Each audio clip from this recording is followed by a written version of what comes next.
Thank you very much indeed, and thanks for the opportunity to meet everyone and to have a little bit of talk about what I've been doing over what's now roughly a 5-year project. But I move very slowly because got a whole bunch of other things going on in my life which I need to do. But the Balwinzet project, which will eventually become a layout, is a project to model the North British Railway in Southwest Fife in the early 1880s. And as I said on the first of my pre-recorded videos, why on earth did I make life quite so difficult for myself? Well, basically because I am a locomotive historian. I publish articles every issue in the North British Railway Study Group Journal on their locomotive history. In fact, I'm just about within sight of running out of classes to cover at the moment after about 10 years of that. And I wanted, particularly after getting to know the East of Scotland 4mm group through their Burnt Island project, which is also set in the early 1880s, I wanted to try and do something for myself to reflect the classes and the story that I was particularly interested in. And one of the things I've discovered is that I'm better at making things than I am at making the complete scenic array of the layouts. And so there isn't a great deal to see of that yet. There will be in the fullness of time, I hope. But so far I've been working on locomotives and rolling stock and buildings and just a few other bits and pieces. And the other thing I want to say about it is that I am enormously grateful for the fact that this has been a community project where I've had help from Peter Mullen of 62C Models and support from a number of other friends in the East of Scotland group, and just generally everyone that I've contacted, without exception, I think has been supportive and interested. Some have said to me, why on earth are you doing all this scratch building? Well, I enjoy it, and it's just a way to create something that is very substantially different. The other thing that I'll just tip my camera for a moment. I did decide relatively early on, if I can manage not to capsize anything, that'll be great. I did decide early on that I would start by trying to make all my mistakes with my early array of locomotives and rolling stock, and the locomotive you see there, which is featured in the presentations that accompany this event, is basically scratch built. A little bit of help with this and that from various friends, but it's basically a scratch built model of an 1860s 240, which was rebuilt in precisely the year 1881, which is the time when this project is set.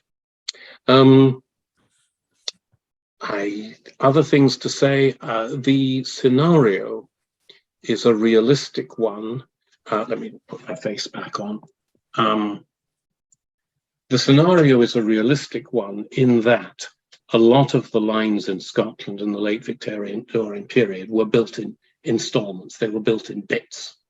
And so to excuse the fact that my railway comes to an end at a staircase, I have a scenario that this is a bit like the Fife coastline, which was built as the Leven Railway, the Leven and East of Fife Railway, the Anstruther and St Andrews Railway, and so forth, all separate companies and all built in installments until the North British Railway came in and took them over. And so I'm imagining something rather similar to have happened, which creates an excuse for a terminus, which is not looking like a terminus, but is a terminus that aspires to extend its way through the foothills of the Ochils somewhere. So that's broadly speaking what's been going on. And as you'll have seen on the presentations, I have plans to build about 4 or 5 more locomotives, one of which is a well-designed kit, which I'm looking forward to assembling. Everything else will be to some degree or other scratch built. And the stock, well, the one other lesson that I've learned from this project is that when you see something that's available that might be useful, go in and grab it, because this is all where there are kits. They're not made for in large runs. They're not made for very long times in the market, and so just go in and get them. And so I think that's about it by way of introduction. As I say, this is a project where the models are the first priority, and the layout will emerge around them as a place to display them and enjoy them and see them traveling back and forth. So, okay, happy for any thoughts and questions. Looking at your presentations, the Drummond you mentioned, I presume that is the same Dougal Drummond who moved on to the London South Western Railway? Absolutely correct, yes. Yeah. Dougal Drummond had a very interesting career indeed. He started at Cowlairs, not as a superintendent, but amongst a whole gang of people who were working there in the 1860s when he was in his 20s, and became superintendent in 1875 at the North British Railway. In 1882, he got lured away to the Caledonian, although there were dark rumours that he'd been fiddling the books in the North British Railway anyway, which was a little bit of a case of the pot calling the kettle black, because they were all pretty dishonest at that time, frankly. And then he was lured away from the Caledonian Railway to try and set up an engineering firm in Australia, which didn't work out tremendously well, but came back and became the, as you say, the locomotive superintendent of the London and South Western Railway, where he carried on building bigger and bigger locomotives until he died in office. So he's a fascinating character, and of course his influence lasts a very, very long time in both the Scottish Railways, through his personal work, and his younger brother Peter, of course, produces Drummond-style materials for the Highland and the Glasgow and South Western Railway. So you've got those two brothers who influence 4 of the 5 Scottish railways, plus the LSW. Yeah, you can certainly see a family resemblance between the locos. Absolutely, yes, yeah. Yes. And it sometimes surprises people that there were North British engines which actually had the Drummond cab with the pillars and the ribbed roof and so forth, right through to the 1920s, looking more like Caledonian or LSW designs. But yeah. Indeed. Everybody, please do unmute yourself if you would like to ask a question. That'd be fine. Hey, Euan, it's nice to see your face again. And good to see you, Peter. Yeah, it's good to see the models there. I just wondered, first of all, why you'd picked your cutoff date. If we look at these old photographs of Waverley, for instance, round about that time, we can see such an eclectic mix of coaches. I just wondered if that was part of the reason for your cutoff date, or if there was something more more personal or something like that. Sure, thanks for that, Peter. Yes, broadly speaking, it is what you describe, that there is there's a period in the early 1880s when you've still got an awful lot of the stock locomotives and carriages and wagons from the very beginnings of the railway in use, and you have the things like this, which is one of yours, of course, the Drummond period carriages coming in as well. Partly the attraction of using some locomotives from the early 1880s is you've got a few standard components. You don't absolutely have to make everything from scratch. You can get a few bits and pieces which will help to make things that will work. So I mean, if I had been a much more skilled engineer and had much more time, which I don't, I might actually have gone back to the 1860s. But by choosing the 1880s, you've just got enough space to have some familiar things and some things that are a bit more exotic. And so, for example, there are photographs of the carriage stock in the Washington Wilson photographs, which show, you know, the basic early parliamentary carriages still being used, certainly in the late 1870s.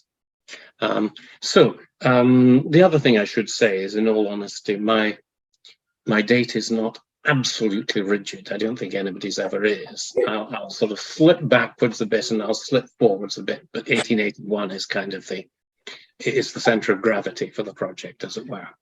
Yeah. Hope that makes sense. Yeah, yeah. So it's not a personal grievance against Reed, who was a wee bit later then. Well, not a personal grievance, no. And as you know, I've been working on CAD drawings of Reed designs recently. Yeah. It's more just, I think the older designs are kind of, they're quaint, they're picturesque, they're interesting. There's greater diversity of them. I mean, with the 20th century North British Railway, you've got about, you know, you've got a couple of dozen classes in use at that period. Go back 20, 30 years and you suddenly find there's an enormous variety. And everything is, I mean, it was a sort of epiphany when I first joined the NBR study group, which I did in the mid 1980s. Sorry, 1980s, I'm not that old. And was able to borrow a photo collection belonging to someone who was then a member of the study group, and just seeing the sheer variety and exoticism and the connections to different companies. You know, when you see Bayer Peacock work and you see Nielsen work, the whole variety is extraordinary. So that's why it is how it is. I know it's much more practical for people to model the 20th century NB, but I just find the early stuff is fun. Thanks, Euan. You mentioned CAD before. What CAD package do you use? Is it 2D, Right. 3D, or both? Sorry? A 2D or 3D or both? I'm mostly two-dimensional, which is kind of lazy of me. I should learn how to use three-dimensional CAD. And again, this goes back to the 90s. I think I started working in CAD. I'm entirely self-taught, and I was using very primitive packages. I've since migrated up to TurboCAD, almost the latest version. I think I'm on a 2020 version now. So it is 2D, and what I discovered how to do was to render my drawings to basically provide full color illustrations. And those are the illustrations which appear in the NBR Study Group Journal 3 times a year. So I should know how to do 3D, not least because that would provide a way of feeding the things into the 3D printing processes. I'm just not quite there yet, so I'm still doing old-fashioned stuff. Okay. I mean, this, for example, is entirely made out of, you know, styrene bits from the sole bars upwards. It's just assembled in the old traditional method. I mean, one thing our club does, and I do quite a bit, is laser cutting. So taking the 2D drawing of a coach side, for example, laser cutting those parts out of plastic material, and then you've effectively got a kit. That's great, yes. And I wondered whether it's something you thought of doing. I've considered a lot of those options. I haven't done them yet, but that does make a lot of sense. It seems a small step from what you're doing at the moment, which is a 2D drawing. It does sound it, doesn't it? Yes. I mean, where I think that would be particularly helpful is when one's dealing with the earlier classes of carriages where you have external frames. You need the thickness of a styrene frame, but getting that cut and assembled absolutely square all the way around is really quite tricky. Absolutely. And the better one gets, the less satisfied one is with one's results. I find, you know, when one starts to notice the mistakes. Yeah. So yes, I think that's a great idea. Are there people who undertake laser cutting, who have laser cutting facilities that they make available to guild members? Yeah, absolutely. There's a company called York Model Making who do exactly that. You send them a drawing, and they tend to be more architectural, but a drawing's a drawing. A laser cutter will cut whatever. Right. Certainly, there are companies around, and I'm sure you'll find them in the States as well. I expect so. Yes. Yes. Yeah. One of the curious things about scale over here, by the way, is that American O gauge is not the same as British O gauge, as I expect many of you know. It's all imperial over here, and their O gauge is 1/48. The rails are compatible, but the other weird thing is that companies like Lionel moved in on the O gauge business, and you have superb, fine-scale, highly detailed layouts running with this bally-great third rail down the middle of the track. And after a while, you get used to it, I suppose. But I'm highly unusual in this country by having a two-rail 7mm system. So everything comes in from abroad. The unusual thing about American O is that they've actually, for a change, got a wider gauge than you're supposed to. So it's 5 foot effectively. Yeah. Whereas every other model scale that you can think of has a track gauge that's narrower than it ought to be. So it's very odd. It must entail a lot of adjusting of dimensions. Though on the whole, American prototypes don't have the sort of challenges that Victorian ones do. I mean, again, if I may, this locomotive, you'll see that it has outside frames and, outside sort of valance frames, which are supporting or pretending to support the outside bearing of the locomotive. But a lot of the NB engines with this style of plate work had a coupling rod splasher, which basically widened the space that was available for the coupling rods to fly back and forth. This one does not. Drummond simply made the cab about 6'6" wide or thereabouts. And let me tell you, getting the coupling rods to go round without binding on the superstructure was really quite tricky. And what that reflects, of course, is that these old engines were made to extremely tight tolerances. Obviously, in engineering, a miss is as good as a mile, so long as it's a consistent miss. But doing that in a model scale is tricky. And so, I wouldn't dare go into scale 7 with this, because that extra key millimeter that you get by having 32mm gauge rather than 32.9 or whatever is very important just for making everything work. As it is, I was running this locomotive yesterday, and the rods fly around quite happily and don't get in the way of anything, but it was very tricky to make it fit. How one would manage with American prototypes with the larger than scale gauge, I cannot imagine. Anyway, there we go. It's a matter of interest. How long did it take to build that loco? How many on and off? I haven't calculated it in hours. It was on and off over about 3 years. Okay. And what I try to do is put in about half an hour to an hour a day when I'm out here. I can't do anything when I'm in New York. But in the time that I was building the locomotive, I was also building some carriages, building some track, doing a whole lot of other jobs. So it's difficult for me to estimate, but it did take quite a while. Okay, interesting. Do you find you enjoy the research more than you do the building? That's an interesting question. The research I was doing before I started model building, and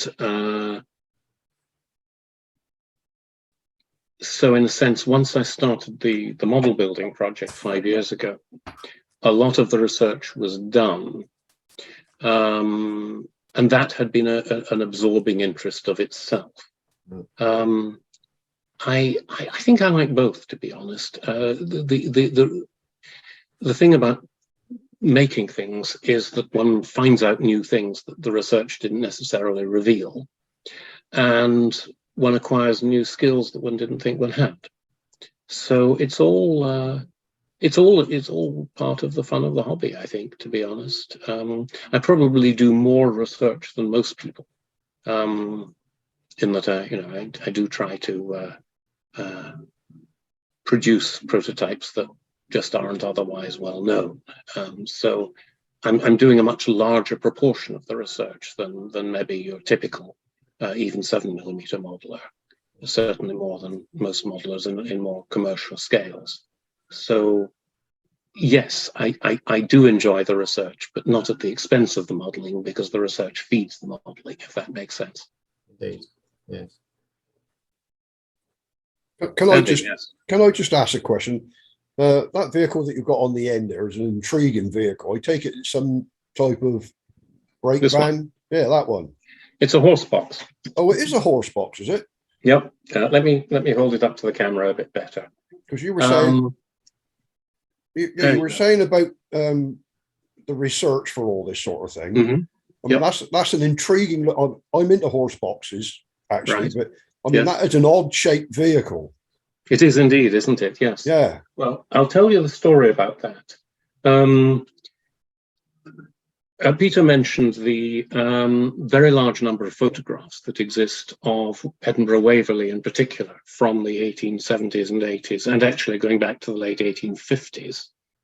There's a guy called Thomas Begbie who was taking photographs then. And obviously in those days, with slow exposure times, most of the photographs were taken in the summer. And in the summer, Edinburgh Waverley was hotching with horse boxes, because imitating Her Gracious Majesty Queen Victoria, all the Victorian middle classes and upwards would travel to Scotland for the summer, and they would bring their horses and carriages with them. So there are sidings in Edinburgh Waverley which are practically nothing but horse boxes and carriage trucks. And I noticed in the photographs that there were quite a number which were of this design. And then by accident, I was looking in Daniel Kinnear Clark's Railway Machinery of 1854, which is one of these sort of Bibles of early locomotive and general railway drawing. And I realized that for the Great Northern, Archibald Sturrock, another Scots expatriate who spent most of his life in England, Archibald Sturrock had designed a horse box, which was basically this design. I used the Sturrock drawing for it. But clearly the North British Railway had some of these as well. There's a photograph which clearly shows the initials in the arrangement that is right for the NB. So I used the Sturrock drawing from Railway Machinery. Let me say, original copies of Railway Machinery are hen's teeth and they cost a fortune, but I used a digital copy, which is available free on Google Books. And I made it up. Basically, by coincidence, I've happened to find that Dan Garrett's SER kits had at that time, I'm not sure he's still making them, but it had a casting for sole bars and axle guards all incorporated. And so the bottom of the van is white metal, which gives one plenty of weight down at the bottom. And then everything else is styrene except for the metal grills on the dog boxes. And the lean-tos at either end are for dogs. And Clark's account is quite specific on that. So it's a horse box. It's a Great Northern Railway design. You can actually see that there's the tip down door in the bottom half, and then the end hinged opening out doors at the top. And of course, all the hinges and all the pins and so forth are just made out of bits of styrene. The real killer was all that beading, which you can see on the dog boxes in particular, and also around the ends. If I can get the sun to catch it, there we go. You can see. So yes, it's a very unusual structure, and someday I'd like to have some more regular horse boxes, so to speak. But This one is just a bit of fun. It's an example of why working in the early period is interesting and different. And there is a carriage truck design which I need to build that goes with it. Also designed by Archibald Sturrock, but also seen on the NB. So how do you go about deciding what you're going to build for your train then? Do they have composite trains, or is it just a mishmash of everything? Very good question. I mean, what the photographs from the period show is pretty much a mishmash.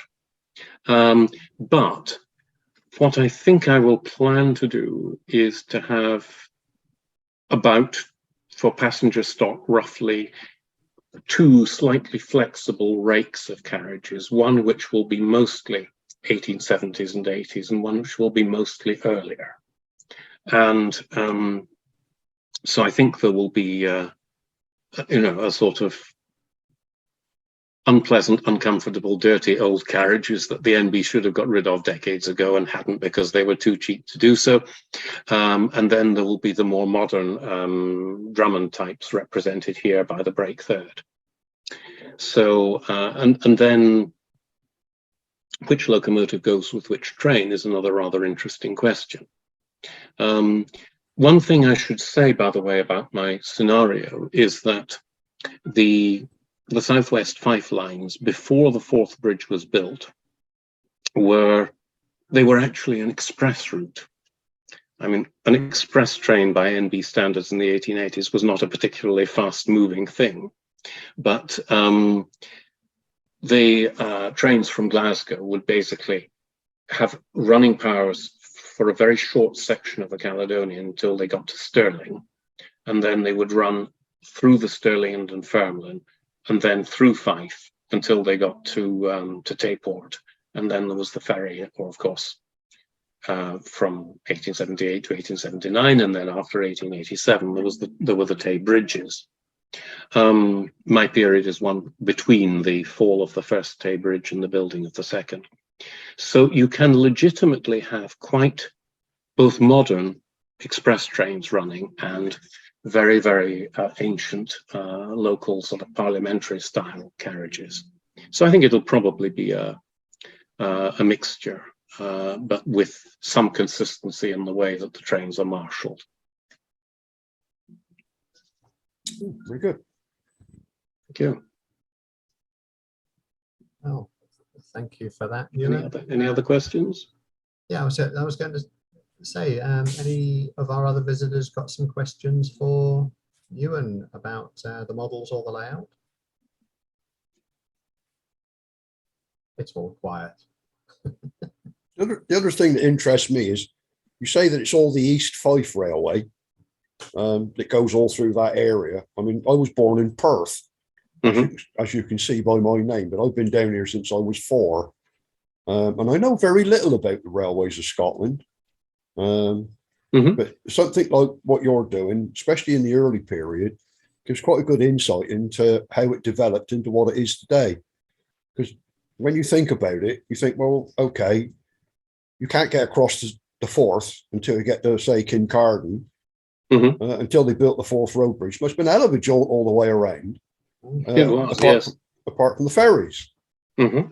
And I mean, in your sort of period, you know, it's quite interesting to see how they managed to get from A to B, shall we say. Totally, yes. Well, I'm just old enough to remember as a small child being driven by my parents in their car onto the Tay ferries before the Tay Bridge was built. And then, of course, the Forth ferries before the Forth Bridge was opened. They were opened in my, before I was 10, but I can just remember what that was like. And one waited forever, so it was quite a challenge. And the other thing about it was that it meant that the routes that wove around the estuaries were very important. So the railway that kind of built most of the lines in Fife in the period that I'm studying was the Edinburgh Northern, which became the Edinburgh, Perth and Dundee Railway.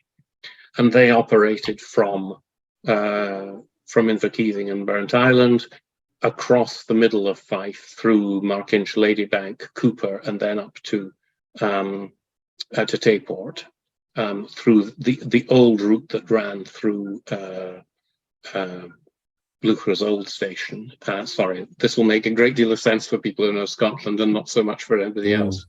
But then at Ladybank, there was the junction, and there was a line through to Perth that way. Of course, the route that everyone remembers before the building of the M90 was the direct route from Perth to Edinburgh, which was actually built very late. That was the one that ran over Glenfarg and down to Kelty and then through to the Forth Bridge. And that gave a very quick route, relatively speaking, from Edinburgh to Perth via the Forth Bridge. That didn't exist in the period that I'm modelling at all. And it's ironic that, of course, in order to build the M90, they shut down the Glenfarg route, but they still kept the route from Ladybank, Newborough to Perth, and that's still operating nowadays. When I was young, it was a freight-only line, but then they reinstated passenger trains in order to at least be able to run something through from Edinburgh to Inverness that doesn't go by Perth, that doesn't go by Stirling and so forth. So yes, the situation for the building of the railways was incredibly complicated in all of, I think, all of Britain at that period, but it lasted, the process of the building lasted a very long time. I remember people in Scotland telling me about the last of the aspiring main lines built in Scotland was an extraordinary thing called the Newborough and North of Fife Railway, which ran from St Fort on just south of the Tay Bridge to Newborough on the Ladybank to Perth line. And it ran through a series of tiny villages, Luthrie, Kilmeny, Lindores, that sort of area. Was built in 1897. And the idea was that it would provide an alternate route to the Caledonian route from Perth to Dundee. And if you know the route from Perth to Dundee through the Carse of Gowrie, that's a racing track all the way along. There was never any prospect that the North of Fife Railway was going to make any money. And yet they bought enough land and built bridges for double track, would you believe? It's the most extraordinary piece of speculation. And to this day, you can see that the bridge abutments of the North Fife line are, they're still big enough for 2 lines of track. They never laid it, but they had enough space for it. And the lines, these secondary lines in Fife, the Newborough and North of Fife, but also the Stirling and Dunfermline, were lines where the North British Railway would kind of throw whatever locomotive stock they couldn't use anywhere else. And as a result, they became incredibly interesting lines for people to see unusual old locomotives running. So yes, it's a very complicated story how the railways got built, but it's engaging, and the variety of railway which one can recreate on one of those lines is just rather wonderful, really. I suppose they had to navigate their way around the Ochil Hills as well. They did indeed, yes. And let me see. Basically, they went to the south of the Ochils. With of course, the irony was, when I was in my childhood, there were 2 routes from Dunfermline to Stirling. There's the one by the coast, which is still there, which latterly served Longannet Power Station until that was closed. And then there was the north route, which I think is now lifted, which was the original one. It was the original Stirling and Dunfermline, which ran through Oakley Colliery and Bogside and the old Kincardine station, which of course wasn't in Kincardine at all, which became, I think, Forest Mill. And that route, as I say, is now lifted, but both of those were south of the Ochils. And the Devon Valley route, which ran sort of diagonally from the Stirling and Dunfermline at Alloa up to Kinross, that skirted around the north side of the hills. And of course, the Den Valley is long since gone as well. Interesting. Mm. It's I've got time to ask the question, James. Of course. Yeah, Go ahead. I wasn't sure what time we were finishing. I model you were in the London Brighton South Coast in the same period as you. Mhm. A lot of private owners working based upon the horse box from Dan Garrett as well, with an open Yes. truck and a saloon. If one of the companies from the south, like the London Brighton South Coast, if the family wanted to go to the North British area on holiday, obviously it would be a Brighton combination of vehicles that went up to North British. What happened if the family was on holiday for a month? Would those vehicles have gone back south? Or when they finished their holiday, would it be North British vehicles that took the family home? Or would the company down south have to resend north the various vehicles that the family wanted? Any idea? That's a fascinating operational question, and I'm not entirely sure of the answer. I mean, my initial suspicion when I saw these vehicles was that they were Great Northern, which had been ferried north. But then it became apparent that there were too many of them, that they couldn't all have been Great Northern vehicles that were just left lying around Waverley. My suspicion would be that it would be the second of your suggestions, that the Southern Company would send its stock north, and then it would be, I mean, obviously the company would try where possible to get a balancing operation to send things back south. So that would have been quite difficult because the holiday traffic would be sort of everybody moving north in, say, June, July, and everybody coming back in August, September.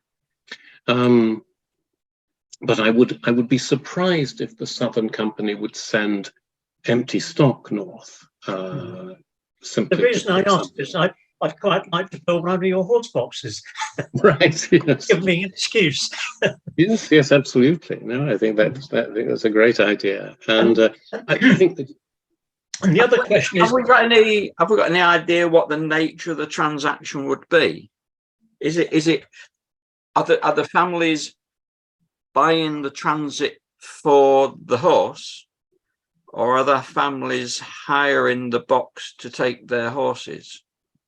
In which case, they might extend the hire for the duration they're there. They might. I mean, you're getting into a level of detailed operation that I'm not entirely sure about. These horse boxes were capable of holding 3 horses, and my impression was that typically that was a household's worth of horses for a prosperous household. So I think they would probably hire a horse box and a carriage truck for the journey, but I don't imagine beyond that. The interesting point, I think, is that to be carried in a horse box at all, we had a bit of a debate about this in the East of Scotland 4mm group recently. To be carried in a horse box at all, a horse would have to be highly cherished and valued.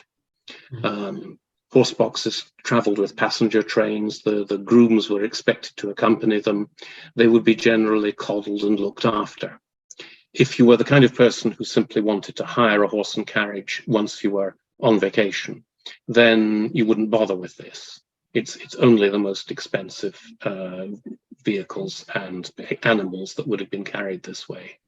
But that's as far as I can go, I think. Richard, you had another question, I think. Well, I was going to say the one aspect. There's an entry in the Brighton timetable as late as 1912, saying that the family had to have a minimum of 8 first-class tickets, and then from memory there was a second charge for the horse box and for the open carriage truck. As late as 1912, it was said that the owner could still ride in the carriage on the open carriage truck, which I find hard to believe. I thought that practice went out in the 1860s or 70s because it wasn't very safe. No, horrendously unsafe. I mean, how long? Sorry, apologies for interrupting. How long did this practice of families hiring, these vehicles last? I wonder, because once you get into after 1905, later you're into the motor car age, just, albeit perhaps not for a long journey to Scotland. But how long did it last? Because there's a lack of photographs of these special workings that I've been able to find. Yes, well, one does see photographs of horse boxes on passenger trains, not as many as you might think from the later period, but I think there was a gradual transition from horse boxes being used quite often for family horses, for household animals, to race horses and show horses and dressage, and all the sort of basically horses being transported around the country for sporting reasons. And that will have been there will have been a gradual evolution in the patterning of horse traffic to suit that shift in use, that horses were more being used as a means of sport than as a means of transport through, I would have thought, the 1910s and 1920s. The other thing that happened, of course, was the transporting of military horses. And there will have been a bit of a sort of class structure there. I think that officers' horses will have been transported by one of these sort of vehicles, and the ordinary cavalry horses, let alone the mules that hold the wagon trains, those will have gone on freight trains by livestock wagons. That's true. So I think it'll have been an evolving story, basically. I understand that the Duke of Sutherland, he had his own carriage, and he had his own, I should imagine he had his own horse box, because when he shifted about, I think he took everybody but the blooming kitchen sink when he went. I think so, yes. I would imagine that he had his own personal horse box, but it's like when they go to the county shows, if you read up on, because I'm into me heavy horses and that sort of thing, when they were transported about with prize bulls and all these prize shire horses and goodness knows what, they went to different county shows. They were transported in those sort of vehicles because they were so highly valued. Exactly. And then, of course, places like Newbury Racecourse, when Newbury races was on, they had their own sidings specifically for the horse boxes, for the horses for the racing. And I should imagine that there must have been quite a variety of different types of horse boxes, especially in places like Scotland and all over England. That's why I was interested in the shape of that thing. Yes. It looks odd. It does, of course, yes. I mean, basically, this is about as small as you could accommodate a full-size horse. And from the internal drawing in Clark's drawing, it's pretty clear that this section here, where my thumb's pointing, that was for the horse's nose. Basically, that there was only one way you could point a full-size horse, which would be the nose end at the protruding end here, and there were sort of harnesses and general hooks for attaching basically restraining the horses gently, and of course there were 3 partitions. One of the other interesting things about these early horse boxes is they rather towered over the early carriages because horses had to be they were a certain height. So yes, these would have been definitely used for. Hang on a moment. Excuse me. There we go. They would have been used for cherished animals of all kinds, I think. And as time went on, horse boxes did get bigger and bigger. The main change you get is at one end you get the groom's compartment, and at the other end you get storage, tack and storage compartments for feed and equipment and so forth. Interestingly, on the NB, Dougal Drummond's standard horse box had a groom's compartment, but it didn't have storage at the other end. And then when Holmes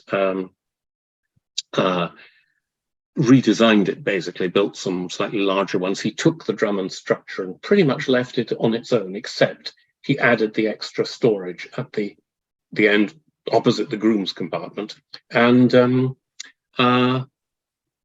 lengthened the wheelbase slightly. But basically you've got 2 almost identical vehicles, but one which is just extended a little bit at length at one end. It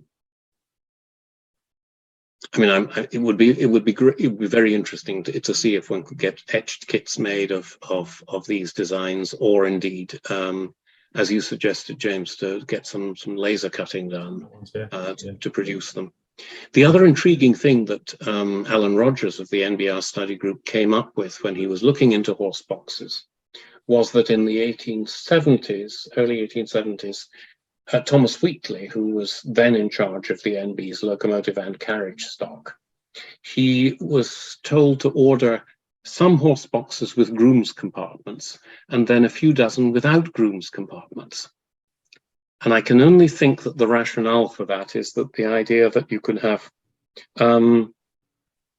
basically you have fewer grooms than you have horses, basically. Yes. And each groom would travel with maybe 3 horses, and so they thought, well, let's lighten the load a little bit by having some smaller carriages which will simply house the horses, and the grooms can be in the carriage that's next along on the train. It's an interesting operational puzzle there. Very interesting. I think we will need to draw the session to a close now. I know Andy and I have both got, and Anthony have other sessions to move on to. Okay. But any further questions from you, Richard or Peter? No, I would just like to say thank you for your talk, Euan, and it's good to see you again. Great to see you too. Thank you, Great and I to look meet you. forward to building a North British special working to go down south. That sounds great. Yes. Great stuff. Yeah, And good. do feel free to be in touch if I can help with drawings or anything like that. Thanks. Yeah. Yes, if you need Euan's contact details, then Richard, if you don't have them already, then get in touch with us at the Guild. Thanks. Will help. We're happy to do that, which you clearly are, Euan. Absolutely. That's great. Thank you very much. And thank you for a very interesting talk. I find the models you're building quite fascinating. Thank you very much. And I'd like Enjoy to doing encourage it. you, if you haven't done already, to get some things written up for the Gazette. Okay. That's another journal I have to write for. Absolutely. Thanks very much. Okay then. Bye. Goodbye. Thanks very everybody. much for the opportunity. Bye for now. Thank you.